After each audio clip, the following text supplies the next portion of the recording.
Sir ನಾನು full change, ಅವರಿಗೆ ಗೊತ್ತಾಗಿದೆ ಫುಲ್ ಚೇಂಜ್ ಆಗಿದೆ ಅಂತ ಅವರಿಗೆ ಗೊತ್ತಾಗಿದೆ. ಅಂದ್ರೆ ಆ ರೀತಿ ಬಾಡಿ ಆಹಾರದಲ್ಲೇನೆ ರಿಜುವಿನೇಷನ್ ಆಗುತ್ತೆ. ಅವೇರ್ನೆಸ್ ಬಿಲ್ಟಪ್ ಆದಾಗ ಏನಾಗ್ತದೆ ಅಂತಂದ್ರೆ ಅವರು ನಮ್ಮ ಹತ್ರನೂ ಬರಬಾರ್ದು, ಅವರು ಇಂಡಿಪೆಂಡೆಂಟ್ ಆಗಿ ಅವರ ಆರೋಗ್ಯನ ಅವ್ರು ಕಾಪಾಡ್ಕೊಂಡಿರ್ಬೇಕು. ಫೇಲ್ಯೂರ್ ಆಗಿರಲ್ಲ, ಏನೋ ಸ್ವಲ್ಪ ಡ್ಯಾಮೇಜ್ ಆಗಿರ್ತದೆ, ಮತ್ತೆ ಅದು ಮತ್ತೆ ರಿಜುವಿನೇಷನ್ ಆಗುವಂತ ಶಕ್ತಿ ಬಾಡಿ ಇನ್ಬಿಲ್ಟ್ ಸಿಸ್ಟಮ್ ಅಲ್ಲೇ ಇದೆ ಅಂತ ನಾನು ಹೇಳ್ತೇನೆ. ಅದ್ಭುತ.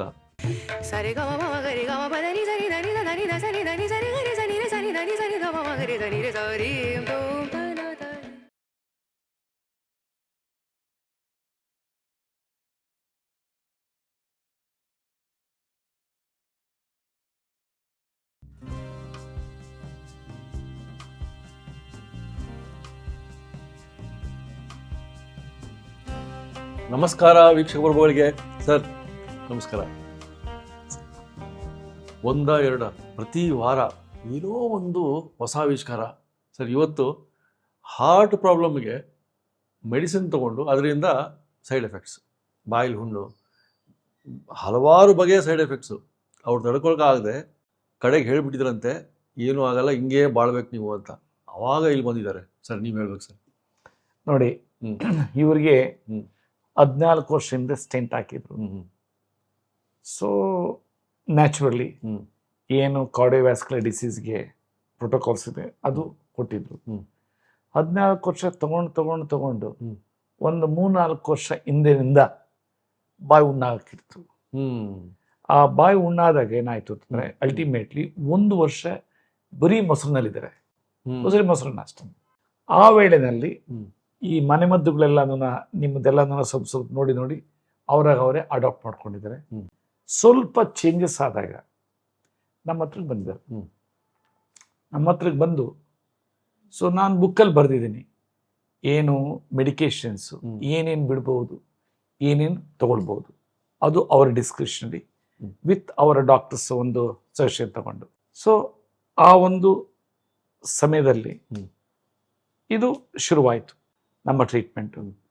ಅವರು ಡಾಕ್ಟರ್ಸ್ ಕೊಟ್ಟಿದ್ರೂ ಸಹ ಅವ್ರು ತಗೊಳಕ್ ಭಯ, ಯಾಕೆಂದ್ರೆ ಆಲ್ರೆಡಿ ಬಾಯೆಲ್ಲ ಹುಣ್ಣಾಗಿ ಮತ್ತೆ ಇಲ್ಲಿ ಇದಾಗ್ತೈತೆ ಅಂತ. ಅಂಥವ್ರದ್ದು 2 ತಿಂಗಳ ಟ್ರೀಟ್ಮೆಂಟು, ಅಕ್ಟೋಬರ್ ಮತ್ತು ನವಂಬರು, 14 ವರ್ಷದ್ದು ಇದು ಸಿನ್ಯಾರಿಯೋ. 2 ತಿಂಗಳಲ್ಲಿ ಯಾವೊಂದು ಮೆಡಿಕೇಶನ್ ಇಲ್ಲದೆ ಬರೀ ನಾನು ಕೊಟ್ಟಿರೋದು ಏನಿದೆ 5 ಮೆಡಿಕೇಶನ್ಸು ಅಷ್ಟೇ ತಗೊಳ್ತಾ ಇದ್ದಾರೆ ಅಂತ ಅವರೇ ಹೇಳ್ತಾರೆ. ಅಂದರೆ ಆ ರೀತಿ ಬಾಡಿ ಆಹಾರದಲ್ಲೇನೆ ರಿಜುವಿನೇಷನ್ ಆಗುತ್ತೆ, ಯಾವ ರೀತಿ ಅವ್ರಿಗೆ ಇದಾಗುತ್ತೆ. ಸೊ ಈಗ ನೋಡ್ರಿ, ಈಗ ಜಸ್ಟ್ ಇನ್ ಬಿಟ್ವೀನ್ ಒಬ್ರು ವೆರಿ VIP ಬಂದಿದ್ರು, ಡಾಕ್ಟರ್ ಜಗದೀಶ್ ಅವರಂತ, ಕೆರೆಬಿನ್ ಐಲ್ಯಾಂಡ್ ಅಲ್ಲಿ ಇದ್ದಾರೆ. ಅವರ ಒಂದು ಬ್ರದರ್ಗೆ ಹಾರ್ಟ್ ಪ್ರಾಬ್ಲಮ್ ಇತ್ತು. ಅವರಿಗೆ ರಿಪೋರ್ಟ್ ಪ್ರಕಾರ ತೋರಿಸಿದ್ರು ಡಿಕಂಪನ್ಸೇಟೆಡ್ ಹಾರ್ಟ್ ಫೇಲ್ಯೂರ್ ಅಂತ. ಅಂದ್ರೆ ಬ್ರೀತಿಂಗ್ ಪ್ರಾಬ್ಲಮ್ಮು, ಆಮೇಲೆ ನೀರು ಇದು ಮಾಡ್ಕೊಳ್ಳೋದು, ಅಸೈಟಿಸ್ ಇದು, ಆಮೇಲೆ ಶುಗರ್ ಬೇರೆ, ಡಯಾಬಿಟಿಸ್ ಬೇರೆ, ಆಮೇಲೆ ಇದು ನ್ಯೂರೋಪತಿ, ರೆಟ್ನೋಪತಿ, ಇಂಥ ಮಲ್ಟಿಪಲ್ ಪ್ರಾಬ್ಲಮ್ಸ್ ಎಲ್ಲ ಪತಿಗಳು. You can't imagine. ತಗೊಂಡು ಐ ಥಿಂಕ್ 2 months ಏನೋ ಆಗಿದ್ರೆ, 2 months 1 month ಅಂತ ಕಾಣುತ್ತೆ. ಇವತ್ತು ಅವರು ಬಂದಿದ್ರು US ಇಂದ, ಜಸ್ಟ್ ಬಂದಿದ್ರು ಈಗ ಜಸ್ಟ್ ಅದೇ ಹೇಳ್ತಿದ್ರು, ರಿಪೋರ್ಟ್ ತೋರಿಸಿದ್ರು. ನನಗೆ ಖುಷಿ ಆಯ್ತು. 1 ತಿಂಗಳ 2 ತಿಂಗಳಿಗೆ ಇಷ್ಟು ಚೇಂಜಸ್ ಆಗಿದೆ ಅಂದರೆ, ನಾನು ಹೇಳಿದೆ 3 ತಿಂಗಳಾದ್ಮೇಲೆ ಮತ್ತೆ ಟೆಸ್ಟ್ ಮಾಡ್ರಿ, ಅದು ಯಾವ ರೀತಿ ಇರ್ತದೆ ಅನ್ನೋದು ನಿಮಗೆ ಗೊತ್ತಾಗುತ್ತೆ. ಅವರ ಮಿಸಸ್ ಅಂದ್ರು, ಸರ್ ಯು ಕೆನಾಟ್ ಇಮ್ಯಾಜಿನ್, ಆ ರೀತಿ ಚೆನ್ನಾಗಿದ್ದಾರೆ. ಈಗ ಅದೇ ಹೇಳಿದೆ, HbA1c ಶುಗರ್ ಲೆವೆಲ್ ನಾರ್ಮಲ್ ಆಗಿದೆ, 6.5 ಏನೋ ಇದೆ ಅಂತ ಹೇಳಿದ್ರು. ಡಯಾಬಿಟಿಕ್ ಮೆಡಿಕೇಶನ್ಸ್ ಏನೂ ಬೇಕಾಗಿಲ್ಲ. ಆಮೇಲೆ ನ್ಯೂರೋಪತಿ ಅವೆಲ್ಲ ಇದಾಗ್ತದೆ. ಆಮೇಲೆ ಸ್ಟ್ಯಾಟಿನ್ಸು, ಬ್ಲಡ್ ಥಿನ್ನರ್ಸು ತಗೊಳ್ತಾ ಇದ್ದಾರೆ. ಎಲ್ಲಿ ಕರೆಂಟ್ ಮೆಡಿಕಲ್ ಸೈನ್ಸ್ ಅನ್ಅಡ್ರೆಸ್ ಇದೆಯೋ ಅವರು ಒಂದ್ಸರಿ ಬಂದು ಟ್ರೈ ಮಾಡಿ, ಅವರು ಇದನ್ನು ತಗೊಂಡ್ರೆ ಅವ್ರಿಗೆ ರಿಯಲಿ ರಿಲೀಫ್ ಸಿಗುತ್ತೆ ಅಂತ ನನ್ನ ಭಾವನೆ. ನನ್ನಲ್ಲಿ ಬರೋರು 99% ಅಲ್ಲದೆ ಎಲ್ಲ ಟ್ರೈ ಮಾಡಿ ಇಲ್ಲೂ ನೋಡೋಣ ಅಂತ ಬರ್ತಾರೆ. ಅಂದ್ರೆ ಆಲ್ ಪತೀಸ್, ಅಲೋಪತಿಕ್, ಆಯುರ್ವೇದ, ಯುನಾನಿ ಎಲ್ಲ ಏನೇನಿದ್ರು. ಸೊ ನನಗೂ ಅಂಥವ್ರಿಗೆ ಟ್ರೀಟ್ ಮಾಡ್ಬೇಕಂದ್ರೆ ಖುಷಿ ಆಯಿತು. ಹ್ಮ್. ಸೊ ಅಂದರೆ ಹ್ಮ್. ಆ ರೀತಿ ಬಾಡಿ ಚೇಂಜಸ್ ಆಗುತ್ತೆ. ಇಲ್ಲಿ ಮೇನ್ ಫೋಕಸ್ ನಾನು ಮಾಡೋದು ಆಹಾರ. ಆಹಾರ ಅಂದಮೇಲೆ ಇವ್ರಿಗೆ ಏನಿತ್ತು ಸರ್ ಆಹಾರ? ಇವರಿಗೆ ಮಾಮೂಲಿ ಕಿಡ್ನಿ ಆಹಾರ ಪದ್ಧತಿ. ಹ್ಮ್. ಕಿಡ್ನಿ ಆಹಾರ ಪದ್ಧತಿ ಅಂತಂದ್ರೆ ವೆರಿ ಸಿಂಪಲ್. ಹ್ಮ್. ಅದನ್ನು ತಲೆ ಕೆಡಿಸ್ಕೊಬಾರ್ದು. ಅಯ್ಯೋ ಏನಪ್ಪ ಏನೇನೂ ಇಲ್ಲ. ಹ್ಮ್. ಮಾಡೋದು ಬಡವ್ರ ಮನೆ ಇದ್ದಂಗೆ ಇರಬೇಕು ಊಟ. ಹ್ಮ್. ಎಣ್ಣೆ ಬೆಣ್ಣೆ ತುಪ್ಪ ಎಲ್ಲ ಲಿಟಲ್ ಬಿಟ್ ಇರಬೇಕು. ಸಾಲ್ಟು 1 ಗ್ರಾಮ್ ಪಾಕೆಟ್ ಯೂಸ್ ಮಾಡಬೇಕು ಒಂದ್ಸರಿ. ಆಮೇಲೆ 25% ಮೇಲೆ ಅನ್ನ ರೊಟ್ಟಿ ತಿನ್ನಬಾರ್ದು. ಗೋಧಿ ಮುದ್ದೆ ಅಥವಾ ಜೋಳದ ಮುದ್ದೆ ತಿನ್ನಬೇಕು. ರಾಗಿ ಮತ್ತು ಸಿದ್ದಾನೆ ಯೂಸ್ ಮಾಡಬಾರ್ದು ಟಿಲ್ ಆ ಟ್ರೀಟ್ಮೆಂಟ್ ಇದಾಗೋವರೆಗೂ ಸಹ. ಯಾಕೆಂದರೆ ಈಸಿಯಾಗಿ ಬ್ಲಡ್ ಸರ್ಕ್ಯುಲೇಷನ್ ಸಿಸ್ಟಮ್ ಆಗಬೇಕು. ಆಮೇಲೆ ಯಾವ ಫ್ರೈಡ್ ಐಟಮ್ಸು ಏನೂ ಮುಟ್ಟಬಾರ್ದು.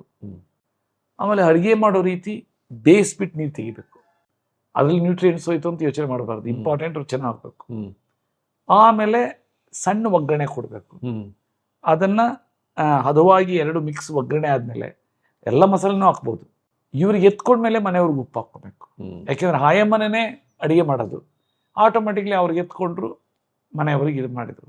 ಯಾವ ಒಂದು ಹಾಸ್ಪಿಟಲ್ಸಲ್ಲೂ ನಾನು ಏನು ಕ್ರಿಯೇಟ್ ಮಾಡಿದ್ದೀನಿ ಆ ಡೀಟೇಲ್ಡ್ ಆಹಾರ ಪದ್ಧತಿ ಯಾರೂ ಕೊಡ್ತಾ ಇಲ್ಲ. ಒಂದು ಸ್ಕ್ರಿಬ್ಲಿಂಗ್ ಇರ್ತದೆ, 1 ಪೇಜ್ 2 ಪೇಜ್ ಇರ್ತದೆ. ಈಗ ಲೀಚಿಂಗ್ ಹೆಂಗೆ ಮಾಡಬೇಕು, ಅಕ್ಸಮಜಿ ಹೆಂಗೆ ಮಾಡಬೇಕು, ಹಸಿ ತರಕಾರಿ ಜ್ಯೂಸ್ ಹೆಂಗೆ ಮಾಡಬೇಕು, ಅದ್ರದ್ದು ಮೆಡಿಸಿನ್ ವ್ಯಾಲ್ಯೂ ಏನೇನಿದೆ, ಸೊ ದಟ್ ಜನಕ್ಕೆ ಏನಂದ್ರೆ ಅವೇರ್ನೆಸ್ ಬಿಲ್ಟಪ್ ಮಾಡಬೇಕು. ಅವೇರ್ನೆಸ್ ಬಿಲ್ಟಪ್ ಆದಾಗ ಏನಾಗ್ತದೆ ಅಂತಂದರೆ ಅವರು ನಮ್ಮ ಹತ್ರನೂ ಬರಬಾರ್ದು. ಅವರು ಇಂಡಿಪೆಂಡೆಂಟಾಗಿ ಅವರ ಆರೋಗ್ಯನ ಅವ್ರು ಕಾಪಾಡ್ಕೊಂಡಿರ್ಬೇಕು. ಸೊ ಆ ರೀತಿ ಈ ಸಿಸ್ಟಮ್ ಇರೋದ್ರಿಂದ ಜನಕ್ಕೆ ಅದು ಸ್ಪಂದಿಸ್ತೈತೆ. ಆಮೇಲೆ QR ಕೋಡ್ ಇದೆ. QR ಕ್ಲಿಕ್ ಆಯಿತು ಅಂದರೆ ಆಟೋಮೆಟಿಕ್ಲಿ ಅಡುಗೆ ಹೆಂಗೆ ಮಾಡ್ಬೇಕಂತ ಬಂದ್ಬಿಡ್ತೈತೆ. ಏನು ತಿನ್ನಬಾರ್ದು ಅಂತ ಬರಬೇಕು, ಏನು ತಿನ್ನಬೇಕಂತ ಬರ್ತೈತೆ. ಎಲ್ಲ ಸ್ಟೆಪ್ ಬೈ ಸ್ಟೆಪ್ ಹಸಿ ತರಕಾರಿ ಜ್ಯೂಸ್ ಹೆಂಗೆ ಮಾಡಬೇಕು ಅದನ್ನು ಕ್ಲಿಕ್ ಮಾಡ್ತಾರೆ, ಆಟೋಮೆಟಿಕ್ಲಿ ಇದಾಗುತ್ತೆ. ಎಂಟೈರ್ ಥಿಂಗ್ ಒಂದು ಲ್ಯಾಂಡಿಂಗ್ ಪೇಜಲ್ಲಿ ಎಲ್ಲ ಇದೆ. Correct sir, super. ಸೊ ಆ ರೀತಿ ಇವರು 14 ವರ್ಷದನ್ನ 14 ವರ್ಷದನ್ನ 2 ತಿಂಗಳಲ್ಲಿ ಅವ್ರಿಗೆ ಇದಾಗಿದ್ದನ್ನು ನೀವು ಯೋಚನೆ ಮಾಡ್ತಾರೆ. ಕರೆಕ್ಟ್. ಅಂದರೆ ನಮ್ಮ ಬಾಡಿ ಫೇಲ್ಯೂರ್ ಆಗಿರಲ್ಲ, ಏನೋ ಸ್ವಲ್ಪ ಡ್ಯಾಮೇಜ್ ಆಗಿರ್ತದೆ, ಮತ್ತೆ ಅದು ಮತ್ತೆ ರಿಜುವನೇಷನ್ ಆಗುವಂತ ಶಕ್ತಿ ಬಾಡಿ ಇನ್ಬಿಲ್ಡ್ ಸಿಸ್ಟಮ್ ಅಲ್ಲೇ ಇದೆ ಅಂತ ನಾನು ಹೇಳ್ತೇನೆ. ಸರ್, ಇವಾಗ ನಿಮ್ಮ ಟ್ರೀಟ್ಮೆಂಟ್ ಪ್ರೋಟೋಕಾಲ್ ಅಲ್ಲಿ ಏನೇನೆಲ್ಲ ಇತ್ತು ಸರ್ ಇವರಿಗೆ? ಪ್ರಿಡಾಮಿನೆಂಟ್ ಇದ್ದಿದ್ದು ಹಾರ್ಟ್ ಪ್ರೋಟೋಕಾಲೇ ಕೊಟ್ಟಿದ್ದೆ. ಅದರಲ್ಲಿ ವೆರಿಕೋಸ್ ವೈನು, ಇದು ಸಯಾಟಿಕಾ ಅದೆಲ್ಲ ಅದರಲ್ಲೇ ಬಂದ್ಬಿಡ್ತಿದೆ. Anti ageing support, cardiovascular support, immune support ಬೆಳಗ್ಗೆ ಮತ್ತೆ ಸಂಜೆ, ಆಮೇಲೆ ಮಧ್ಯಾಹ್ನ ಕಾರ್ಡಿಯೋವ್ಯಾಸ್ಕ್ಯುಲರ್ ಸಪೋರ್ಟ್, ಆಮೇಲೆ ಆಹಾರ ಪದ್ಧತಿ. ಇದನ್ನ ಹೇಳ್ತಾ ನನಗೆ ಇನ್ನೊಂದು ನೆನಪು ಬಂತು, ಅದನ್ನ ಶೇರ್ ಮಾಡ್ಕೊಳ್ಳೇಬೇಕು. 2 ಒಂದು ಕೋಲಾರದ ಒಬ್ಬ ಹೆಣ್ಮಗಳು, ಅವರಿಗೆ ಇದು ಗೈನಿಕ್ ಇಶ್ಯೂಸ್ ಇತ್ತು. ಆ ಗೈನಿಕ್ ಇಶ್ಯೂ ಇದ್ದಾಗ ಅವರು ಇದನ್ನ ತಗೊಂಡಿದ್ದೇನೆ. ಅಲ್ಲಿ ಕೋಲಾರದ ಮೊದಲು ಬ್ರಾಂಚ್ ಇತ್ತಿಗಿಲ್ಲ, ಅದು ತಗೊಂಡು ಅವ್ರಿಗೆ ಗೈನಿಕ್ ಇಶ್ಯೂಸ್ ಸಾಲ್ವ್ ಮಾಡ್ಕೊಂಡು ನನ್ನ ಹತ್ರ ಬಂದಿದ್ರು.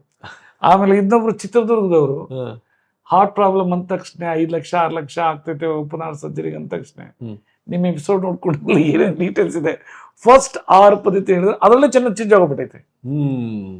ಆಮೇಲೆ ನಮ್ಮ ಹತ್ರ ಬಂದು ತಗೊಂಡೋಗಿ ನಾನು ಕೇಳ್ತಾ ಸುಸ್ತಾಗೋಯ್ತು. She is running some NGO also. ಅಂದರೆ ಈ ಆಹಾರ ಪದ್ಧತಿನ ನೀವೇನು ಅದನ್ನು ಇದು ಮಾಡ್ತಾ ಇದ್ರಿ, ಎಷ್ಟು ಚೆನ್ನಾಗಿ ಜನಕ್ಕೆ ಅದು ಅರ್ಥಬದ್ಧವಾಗಿದೆ ಅಂತಂದರೆ ಅದು ಅನ್ಥಿಂಕಬಲ್. ಕರೆಕ್ಟ್. ಸೊ ಆ ಇದಕ್ಕೆ ಇಲ್ಲಿ ಇಂಪಾರ್ಟೆಂಟ್ ಸಿಂಪಲ್, ಸ್ವಲ್ಪ ತಮ್ಮ ಮೂತಿ ಅಂದರೆ ಟೇಸ್ಟ್ ಬಡ್ಸ್ನ ಕಂಟ್ರೋಲ್ ಮಾಡಬೇಕು ಅಷ್ಟೇ. 25% ಮೇಲೆ 25 ಹಿಂಗೆ 1 ಕಪ್ ಅನ್ನ ತಗೊಂಡ್ರೆ ಎಲ್ಲ ಸೈಡ್ ಐಟಮ್ ಇಟ್ಕೋಬೇಕು. ಸೊ ಅಷ್ಟೇ. ನಾನ್ ವೆಜಿಟೇರಿಯನ್ಸು ಫಿಶ್ ಬಿಟ್ಟು ಬೇರೆ ತಿನ್ನಕ್ಕೆ ಹೋಗ್ಕೊಡೋದು. ವೆಜಿಟೇರಿಯನ್ ಸೊಪ್ಪಿನ ಪಲ್ಯ ಚೆನ್ನಾಗಿ ತಿನ್ನಬೇಕು, ಕಾಳುಗಳು, ಸೊಪ್ಪಿನ ಪಲ್ಯ, ಮಶ್ರೂಮ್.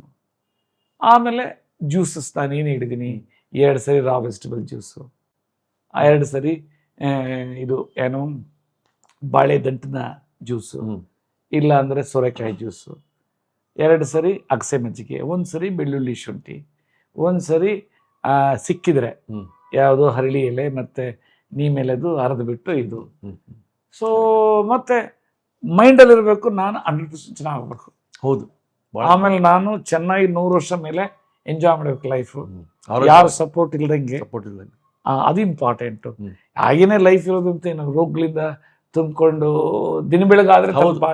ಬಾಡಿ ಬಗ್ಗೆನೇ ಯೋಚನೆ ಮಾಡ್ತಾ ಇರ್ತಾರಲ್ಲ. ಆರೋಗ್ಯ ಚೆನ್ನಾಗಿತ್ತು ಅಂತಂದ್ರೆ ಹ್ಮ್. ಬೇರೆಯವ್ರ ಬಗ್ಗೆ ಯೋಚನೆ ಮಾಡ್ತಾರೆ, ಅವ್ರವ್ರ ಕೆಲಸಗಳಿರ್ತದೆ, ಪರ್ಫೆಕ್ಟ್ ಆಗಿ ಮಾಡ್ತಾರೆ. ಸೊ ಹಾಗಾದ್ರೆ ಅವ್ರ ಭಾಷೆಯಲ್ಲೇ ನೋಡ್ಬಿಡೋಣ ಯಾವ ರೀತಿ ಅವರು ಗುಣವಾದ್ರು ಅಂತ. ಸೊ ಮುಂದಿನ ಸತಿ ಮತ್ತೆ ಸಿಗೋಣ ಸರ್. ನಮಸ್ಕಾರ. ಥ್ಯಾಂಕ್ ಯು, ನಮಸ್ಕಾರ. ನಿಮ್ಮ ಹೆಸರು ಹೇಳ್ರಿ? ನನ್ನ ಹೆಸರು ಮಲ್ಲಮ್ಮ ಅಂತ ಸರ್. ಮಲ್ಲಮ್ಮ ಅವ್ರು ಎಷ್ಟು ಏಜ್ ನಿಮಗೆ? ನನಗೆ 65 ವರ್ಷ ಸರ್. ನಮ್ಮಲ್ಲಿ ನೀವು ಟ್ರೀಟ್ಮೆಂಟ್ ಯಾವನಿಗೆ ತಗೊಳ್ತಾ ಇದ್ರಿ? ನಾನು ಅಕ್ಟೋಬರ್ 3ನೇ ತಾರೀಕಿಂದ ತಗೊಳ್ತಾ ಇದ್ದೀನಿ ಸರ್. 2025 ಅಕ್ಟೋಬರ್. 2025 ಅಕ್ಟೋಬರ್.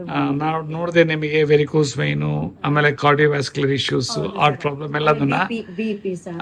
ಹೇಳ್ರಿ. ನೀವು ನಿಮ್ ಹಿಸ್ಟ್ರಿ ಹೇಳ್ರಿ. ಮೊದ್ಲು ಏನೇನು ಆಗಿತ್ತು ಶರೀರದಲ್ಲಿ? ನನಗೆ ಫಸ್ಟ್ ಹಾರ್ಟ್ ಹಾಗೆ 14 ವರ್ಷ ಆಯ್ತು ಸರ್. 14 ವರ್ಷ ನೀವು ಮಾತ್ರೆ ತಗೊಂತಾ ಇದ್ದೆ. ಮಾತ್ರೆ ತಗೊಂಡಾಗ ನನಗೆ ಸೈಡ್ ಎಫೆಕ್ಟ್ ಬಹಳ ಇತ್ತು. ಅಲ್ಸರ್ ಆಗಿತ್ತು ಸರ್. ಅಲ್ಸರ್ ಆಗಿ ಬಾಯಲ್ಲಿ ಬ್ಲಡ್ ಬಿದ್ದು, ಆಮೇಲೆ ಮೋಷನ್ ಎಲ್ಲ ಬ್ಲ್ಯಾಕ್ ಇಜ್ಲಿ ಟೈಪ್ ಆಗಿತ್ತು ಸರ್. ಆಮೇಲೆ ಹಿಮೋಗ್ಲೋಬಿನ್ ಫುಲ್ಲು ಕಡಿಮೆ ಆಗೋಗ್ಬಿಟ್ಟಿತ್ತು. ಅಡ್ಮಿಟ್ ಆಗಿ ಟ್ರಿನಿಟಿನಲ್ಲೇ ಅಡ್ಮಿಟ್ ಆಗಿ ನನಗೆ ಮತ್ತೆ 3 ಬಾಟಲ್ ಬ್ಲಡ್ ಹಾಕಿದ್ರು. 2 ಬಾಟಲಿನ 3 ಬಾಟಲ್ 2 ಬಾಟಲ್ ಬ್ಲಡ್ ಹಾಕಿದ್ರು. 1 ವರ್ಷ ಬರೀ ಮೊಸರು ಅನ್ನನೇ ಊಟ ಮಾಡಿದ್ದೀನಿ ಸರ್. ಗ್ಯಾಸ್ಟ್ರಿಕ್ ತುಂಬಾ ಗ್ಯಾಸ್ಟ್ರಿಕ್ ಆಗಿದೆ. ನಾನೇ ಯೂಟ್ಯೂಬ್ ಅಲ್ಲಿ ಇದರಲ್ಲಿ ಅವು ಇವು ಆಯುರ್ವೇದಿಕ್ ಔಷಧಿ ನೋಡ್ಕೊಂಡು ಒಂದು ಸೊಪ್ಪಿನ ರಸಗಳಂತೆ, ತರಕಾರಿ ಜ್ಯೂಸ್ಗಳಂತೆ, ಆಮೇಲೆ ಇದು ಒಬ್ರು ಚೆಂಡು ಹೂವಿನ ಔಷಧಿ ಹೇಳಿದ್ರು ಅಕ್ಕವ್ರೆ. ಅದನ್ನ ಮಾಡಿದಾಗಿಂದ ನನಗೆ ಫುಲ್ ಕಡಿಮೆ ಆಗೋಯ್ತು. ಗ್ಯಾಸ್ಟ್ರಿಕ್ ಇಲ್ಲ, ಅಸಿಡಿಟಿ ಇಲ್ಲ, ಏನಿಲ್ಲ. ಇಲ್ಲಿ ಬಂದು ಯಾವ ಟ್ರೀಟ್ಮೆಂಟ್ ತಗೊಂಡ್ರಿ? ಅಕ್ಟೋಬರ್ ತಗೊಂಡ್ಬಂದ್ರೆ ತಗೊಂಡು ಮುಂಚೆ ಹೆಂಗಿತ್ತು ಶರೀರ, ಹೇಗಿದೆ ಸರ್? ನಂದು ಫುಲ್ ಡಲ್ ಇತ್ತು ಸರ್. ನನಗೆ ಇದಿರ್ಲಿಲ್ಲ, ಖುಷಿ ಏನಾದ್ರು ಇರಲಿಲ್ಲ. ಇದು ಆಗ್ತಾ ಇತ್ತು, ಏನು ಶಕ್ತಿನೇ ಕಡಿಮೆ ಅನಿಸ್ತಾ ಇತ್ತು. ದಿವಸ ಮಾತಾಡ, ಆಮೇಲೆ ಬೆಲ್ಲ ಜೊವ್ ಹಿಡಿಯೋದು, ಆಮೇಲೆ ಮಸಲ್ ಕ್ಯಾಚ್ ಭಾರಿ ಆಗ್ತಾ ಇತ್ತು. ಆಮೇಲೆ ವೆರಿಕೋಸ್ ವೈನ್ ಶುರು ಆದ್ವು. ಆಮೇಲೆ ಮಂಡಿಯಿಂದ ಪಾದ ತನಕ ನೋವು ಭಾರಿ ಆಗೋದು ಮಲಗಿದ್ರೆ. ಈಗ ಈ ಔಷಧಿ ತಗೊಂಡ್ಮೇಲೆ ಅದ್ರಲ್ಲೂ ಮತ್ತೆ 15 ದಿವಸ ಅಲ್ಲಿ ಮೂಟ ಬರೋದಾಗ ಔಷಧಿ ಇಲ್ಲ ಸರ್. ಮತ್ತೆ ಅಲ್ಲಿಂದ ಬಂದ್ಮೇಲೆ ಶುರು ಮಾಡಿದ್ರೆ ಮಸಲ್ ಕ್ಯಾಚ್ ಇಲ್ಲ ಸರ್. ಆಮೇಲೆ ನನಗೆ ಜವ್ ಹಿಡಿಯೋದಿಲ್ಲ ಸರ್. ಆಮೇಲೆ ನಾನು ಫುಲ್ ಆಕ್ಟಿವ್ ಇದ್ದೀನಿ ಸರ್. 100% ಆಕ್ಟಿವ್ ಇದ್ದೀನಿ ಸರ್. ಆಮೇಲೆ ಬರೀ ನಾನು BP-ಗೆ ಮತ್ತೆ ಹಾರ್ಟಿಗೆ ತಗೊಂಡ್ರೆ ಇದೇ ಮಾತ್ರೆ ಸರ್. ಕೆಲಸ ತುಂಬಾ ಮಾಡ್ತೀನಿ ಸರ್. ಆಮೇಲೆ 3:30 ಎದ್ದು ಮೆಡಿಟೇಷನ್ ಮಾಡ್ತೀವಿ ಸರ್. ಮೆಡಿಟೇಷನ್ ಮಾಡಿ ನನಗೆ ಮತ್ತೆ ಬ್ಯಾಕ್ ಪೇನು ಇದು ಎಲ್ಲ ತುಂಬಾ ಇತ್ತು ಸರ್. ಇವಾಗಿಲ್ಲ ಸರ್. ನಾನು ಫುಲ್ ಚೇಂಜ್, ಅವರಿಗೆ ಗೊತ್ತಾಗಿದೆ, ಫುಲ್ ಚೇಂಜ್ ಆಗಿದೆ ಅಂತ ಅವರಿಗೆ ಗೊತ್ತಾಗಿದೆ ಸರ್. ಅದೆಲ್ಲ ಮಾಡ್ಬೇಡ ಅಂತ ಹೇಳಿ ಭಯ. ಕೆಲಸ ಮಾಡ್ಬೇಕು ಯಾವಾಗಲೂ ಅಷ್ಟೇ. ಮಾಡಿದ್ರೆ ಒಂಥರ ಖುಷಿ ಇರ್ತೈತೆ. ಮನೆ ಕೆಲಸ 12 ಗಂಟೆ ಅಷ್ಟೊತ್ತಿಗೆ ಮುಗಿಸ್ಕೋತೀನಿ, ಬಟ್ಟೆ ಹೊಲ್ಕೋತೀನಿ, ನಾನು ಜಿಗ್ಜಾ ಮಾಡ್ಕೋತೀನಿ, ಫಾಲ್ಸ್ ಹಾಕೋತೀನಿ, ಬೇರೆ ಬೇರೆ ಕೆಲಸಗಳು, ಆಮೇಲೆ ಗಾರ್ಡನ್ ಕೆಲಸ ಮಾಡ್ಕೋತೀನಿ. ಗ್ರೇಟ್. ವೆರಿಕೋಸ್ ವೈನ್ದಲ್ಲಿ ಎಷ್ಟು ಪರ್ಸೆಂಟೇಜ್ ಕ್ಲಿಯರ್ ಆಗಿದೆ ಈಗ ಅಂದಾಜು? ಆಮೇಲೆ ಇದು ಮಾತ್ರೆಗಳು BP ಅಷ್ಟೇ ತಗೊಳ್ತೀರಿ? ಮತ್ತೆ ಇದು 2 ಸೇರಿ ಅದೊಂದು 5 ಇದೊಂದು 5 ಅಷ್ಟೇ ತಗೊಂಡಿರೋದು ಸರ್. 3 ಈಗ ಅಕ್ಟೋಬರ್ 3ರಿಂದ ಈ 13ನೇ ತಾರೀಕುವರೆಗೂ ಸರ್ ಅಷ್ಟೇ ತಗೊಂಡ್ರೆ. ಅದಕ್ಕಿಂತ ಹೆಚ್ಚಿಗೆ ತಗೊಂಡೇ ಇಲ್ಲ ಸರ್. ಈ ಔಷಧಿನೇ ತಗೊಂಡಿರೋದು. ಹೌದು.